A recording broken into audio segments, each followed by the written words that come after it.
kababayan, samahan nyo na naman po kami muli sa aming misyon para makatulong, no? Going south po tayo ngayon. So syempre, bago po tayo makarating sa ating mga tutulungan, syempre tutulungan ng isang Daddy Frankie at kasama poong team dyan. Syempre papasilip ko lang po ang ating piloto. Yan, Kuya Rizky po, mga kababayan. Yan. So magdamag po na halos wala po tayong tulog kasi galing po tayo sa burol ni Joy Joy, no? Hindi naman po lingid sa ating kaalaman na kung ano po yung nangyari sa isang kilala na isang Joy Joy Wiwit. Kilalang kilala po yan sa social media, YouTube, TikTok, siyempre of course sa Facebook. Siyempre kasama natin KG27. Yan. At siyempre nandyan si Kuya Christian, Kuya Chano po. May katawa sa inyong tanan. Yan. Siyempre of course sa motovlog. Sa motovlog yan. So ngayon mga kababayan, papunta na po tayo going south. Yun nga po, doon po tayo tutulong ngayon. Doon po yung mission po natin ngayon mga kababayan. At syempre sila Daddy Frankie, Boss JB, Aling Rochelle po dyan. Kung nakikita nyo po yung puti na ano doon, sasakyan doon sa gawing una, yung puting sasakyan po doon sa naunahan, medyo mabilis po sila ngayon. Kaya habol-habol lang kami. Bali kami yung sumusunod sa kanila kasi sila yung nakakaalam ng area po, no? Time check mga kababayan, alas 9. Alas 9 na po mga kababayan. Kaya sa mga kababayan po natin dyan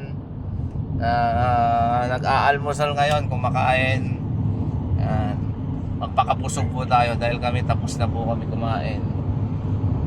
Alam po natin yung usapan tungkol kay Joy Joy, no mga kababayan. Kagabi po pumunta po kami doon para syempre makipaglamay kagabi. Yan. Ano lang, tamang kwentuhan lang Daddy Frankie at syempre kanyang nanay, kung anong nangyari kay Joy Joy. Kasi sa mga iba na hindi pa alam yung naging dahilan ng pagkawala ni Joy Joy, ano yun mga kababayan, kasi may epilepsy po pala si Joy Joy, no? Tapos inatake siya, tumama sa parting matigas yung ulo niya. Tapos hindi inindahin. Tapos naging tahimik na lang siya sa loob ng 3 araw. Tapos pang-4 na araw po mga kababayan, doon na bumigay si Joy Joy. Yun. Maraming pumupunta na raw doon. Tapos yan, sa shoutout ko ulit, no, si NC. Yan, MC. Ano mga masasabi mo? Reaction ka ulit. Napunta na namin si Joy Joy. 'Di ba? Kasi sabi mo kasi pinagkakitaan lang, binlog lang. Maraming nag-vlog doon kay Joy Joy. Vlogger ka din, dapat alam mo 'yon. Tayo masyadong magmadali, tapos wag tayo mag-create ng mga maling kwento. Yan, sa'yo NC ha, galing na kami doon. Sana pumunta ka rin doon, no? Kasi sabi mo pinagkakitaan si Joy Joy, tapos walang presensya ang isang Daddy Frankie. Kaya yun, sabihin mo man yan o hindi, kasi NC na pupunta at pupunta kami. Kasi alam mo si Daddy Frankie, pag tumulong yan, ano yan, tulong talaga. Hindi yung pinagkakakitaan lang na sinasabi mo, diba? Manood ka kasi ng mga upload videos po namin, mga team, para makita mo kung ano yung ginagawan pagtulong ni Daddy Frankie at ng kanyang team, no? Para hindi po tayo nagsasabi ng ganto ganyan. Alam mo, magkakaiba man tayo ng content, no? Magmahalan tayo kasi pare-parehas tayong content creator eh. Pare-parehas tayong vlogger. Ang dami tuloy ng bash sa'yo kasi hindi mo alam yung kwento at hindi mo pa alam yung pagkatao ni Daddy Frankie.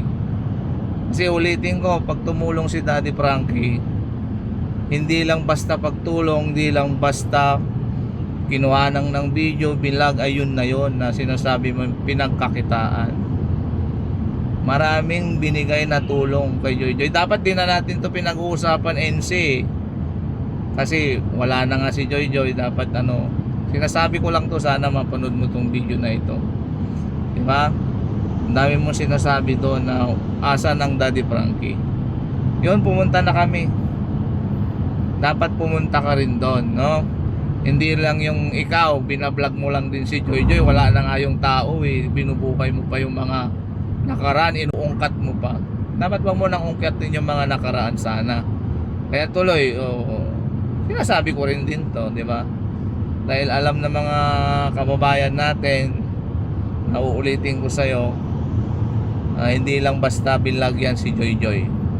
Balikan mo yung mga nakaraan namin matatagal ng video kay Joy Joy. Dahil alam lang namin talaga yun, sino tumulong. Wala kaming hinihinging kapalit doon. Siguro impokrito tayo kung sasabihin natin wala tayong revenue. Yung revenue doon ni Daddy Frankie ay binalik din naman kay Joy Joy. Tinulong niya rin kay Joy Joy. Kaya sana no, NC no, wag po tayo magsasabi ng mga kwento na mali-mali. Ikaw din, di ba? Mapupulaan ka din. Ginagamit mo si Daddy Frankie para saan? Para mapansin? Paano ba? Ano ba yung estilong ganyan? Di ba? Ayun lang, hindi naman kami galit sa'yo. Sinasabi lang din namin to. Kasi maraming nagalit sa'yo, maraming nambash sa'yo, maraming komento doon sa post mo about kay Joy Joy na binanggit mo doon si Daddy Frankie.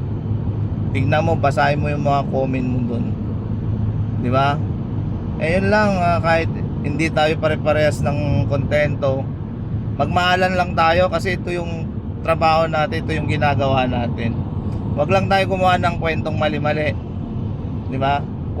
Magkwento tayo ayon dun sa katotohanan lang. Yan, inuulit ko, hindi ako galit sa'yo.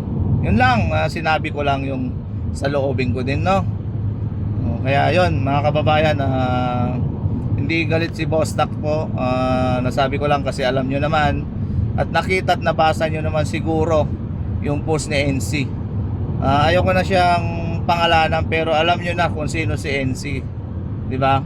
Kaya ito, medyo nakapaggawa tayo ng mixing video bago po tayo pumunta dun sa mission natin, makatulong para ma-reactionan naman yung ano, kasi may mga nabasa ako doon na comment na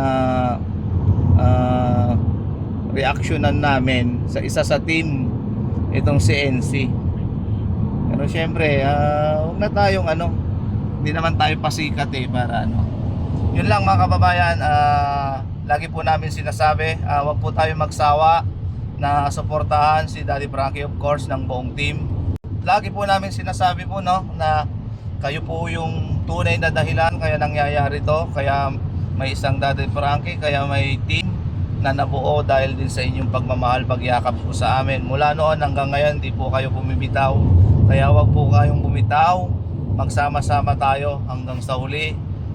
Siyempre, para mas marami pa tayong matulungan ni Daddy Frankie. Yun lang mga kababayan, kunting update lang dyan sa part ng South. Kita-kita po tayo dyan. Mag-ingat po tayo lahat dyan mga kababayan. Siyempre, lagi po sinasabi po, mahal namin po kayong lahat. I love you all mga kababayan. See you there mga kababayan. Yan, pasilip ulit, Kuya Rizky. Diba? Hop! KG27. Sam Motovlog. Siyempre kay Kuya Chano. Yan. Ingat. Peace out.